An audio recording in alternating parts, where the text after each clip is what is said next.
This is my farm. Don't come out here and tell me what I need. I need solutions that work and market options that are worth my time. Small town support that sees the bigger picture. A global network that empowers us.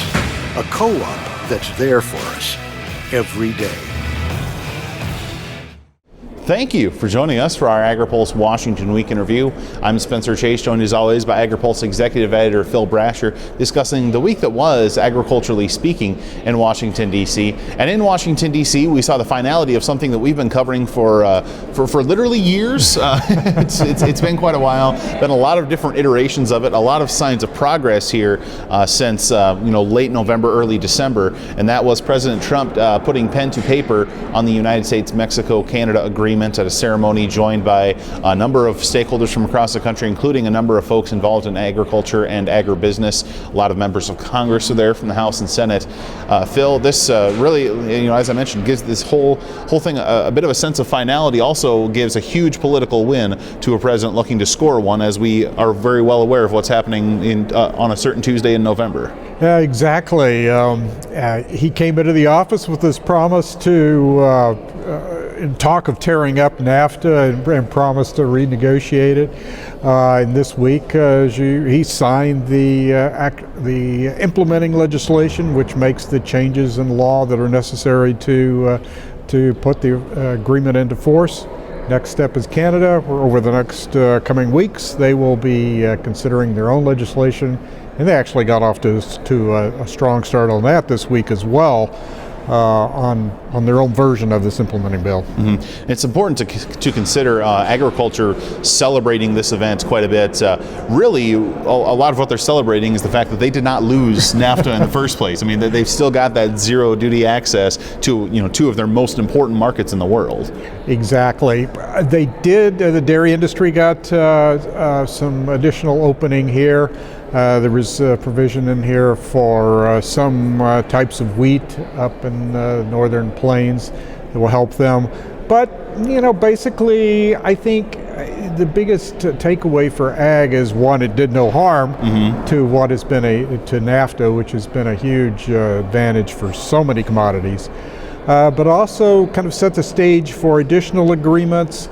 And I think the biggest impact of this was the fact that you got this huge bipartisan vote, something like 90% of the House and the Senate both voting for this implementing bill because of the changes that were negotiated that satisfied Democrats. So it's possible you have a template for additional agreements that are more bipartisan going forward. But they didn't satisfy every Democrat, as we saw. It was an interesting situation on our website. You can see the timestamp of the articles. We posted one on the president signing the agreement. About 20 minutes later, we posted one on Bernie Sanders, a Democratic presidential candidate, saying should he be elected to that office, he plans to immediately seek to renegotiate this agreement that was just negotiated, saying he'd like to see better climate change language in his mind. Interesting stance to take. There's this battle going on. Of course, we have the Iowa caucuses on Monday, so the voting really gets kicked off then. Sanders is trying to nail down the left side of the Democratic Party. He differentiates himself with Elizabeth Warren and on this issue because she, as we talked about, voted for the implementing bill when it was before the Senate. So Sanders wasted no time letting it be known that he's not supporting it. And also, I think just as importantly, he's really trying to run on the climate change issue. And this is the objection that he makes to the agreement, that it doesn't do anything to hinder the shipment and export of fossil fuels.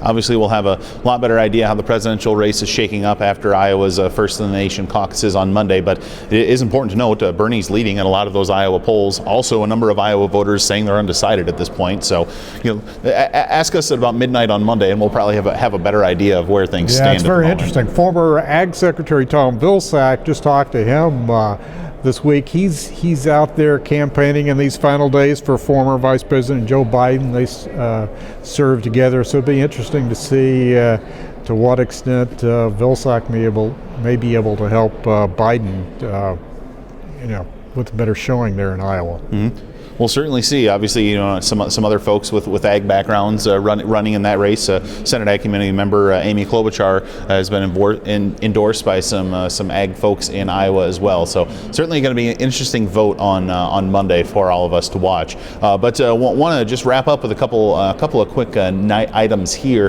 this week, and both of them coming here on Thursday. The Federal Communications Commission deciding to, or officially voting to authorize its Rural Opportunity Fund, which is a little bit more than $20 billion worth of infrastructure funding for rural broadband. Phil, obviously, we get a lot of press releases talking about a lot of money, but $20 billion towards an issue by a federal government agency, that's nothing to shake a stick at. That's a lot of money. Yeah, it's over a 10-year period, but it's $2 billion. We average it out, $2 billion a year. They compare that to USDA funding of loans and grants. They have this new pilot program that Congress has been funding at about $500 to $600 million a year. So this is it's a large sum of money. There's some criticism that the maps that they are using to identify gaps in service are just not accurate yet. They need to be updated, which the FCC says they're working on that, but they don't want to wait for that for those maps to get better before they put this money out there. And so they're, as of this week, moving forward with that. Mm-hmm. And it's important to note the commission, all of the commissioners voting in favor of this effort, the two Democrats on the panel voting in favor with dissent, which is kind of an FCC mechanism, says like, we're with you, we're not 100% with you. So obviously some more details to that plan can be read in Ben Nulley's article on Agri-Pulse.com. And also, before we let you go, want to discuss something that happened here on Thursday afternoon. That is the Environmental Protection Agency taking action on glyphosate and a number of neonicotinoids. Obviously, folks that have been following farm policy for a while, specifically the litigatory side, I don't even know if that's a word, part of farm policy, have been keenly interested in what's going on with glyphosate.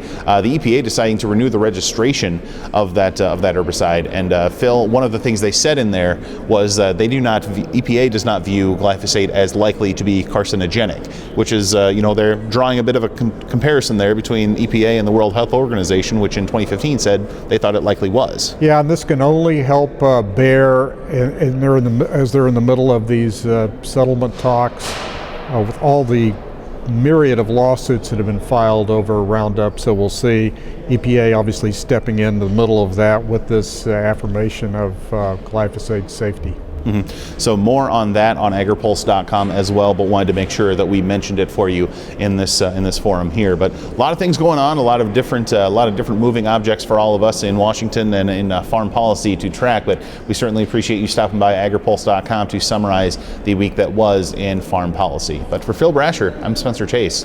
Have a good one.